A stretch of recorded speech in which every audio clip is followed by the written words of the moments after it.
Genetically engineered crops in agriculture, a worldwide experiment on people, animals and nature. Cultivation of genetically engineered crops like soy, maize, cotton or canola have far-reaching consequences. 90% of genetically engineered crops belong to the corporate agricultural group Monsanto. The rest are owned by Syngenta, DuPont, Bayer and others.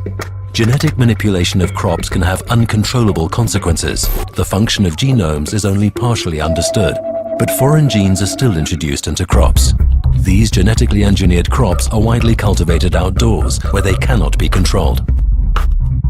Currently, 90% of GE cultivation occurs in the Americas, particularly in the USA, Argentina, Brazil and Canada. It seems researchers have forgotten that genetically engineered crops once outside can no longer be controlled like they could in the lab. GE crops can self-replicate and pass on their new characteristics to neighboring crops, penetrating the fields of farmers who want to cultivate their crops without genetic engineering. Adverts from the genetic engineering lobby claim genetically engineered crops produce higher yields, but this marketing mantra is a complete hoax. It has been shown that crop yields for GE crops are no higher than normal crops, but farmers must buy more expensive patented genetically engineered seeds each year. This forces them to become dependent on corporate giants. But that's not all. Genetic engineering giants also produce pesticides and herbicides. There are two characteristic traits of genetically engineered crops.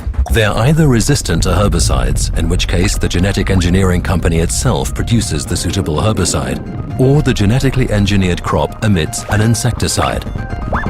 Whether or not the crops are resistant to weed killer or give off poisonous gases, not only weeds or pests are eliminated, other beneficial field growth and some living creatures are killed as well.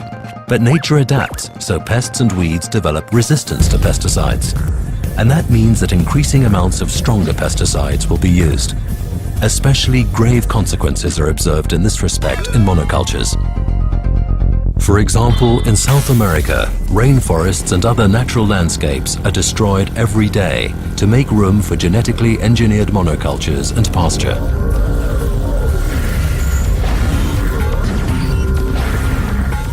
At the same time, the soil and groundwater are poisoned.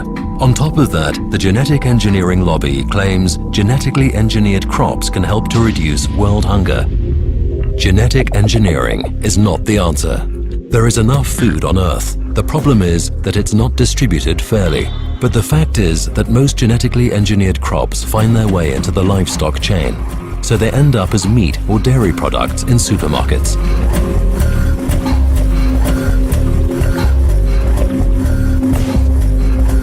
Along with all the destructive effects on the environment, one last awkward question remains. How do genetically engineered crops affect humans and animals? The answer is, no one knows. Therefore, it's important for you to carefully consider which products you buy.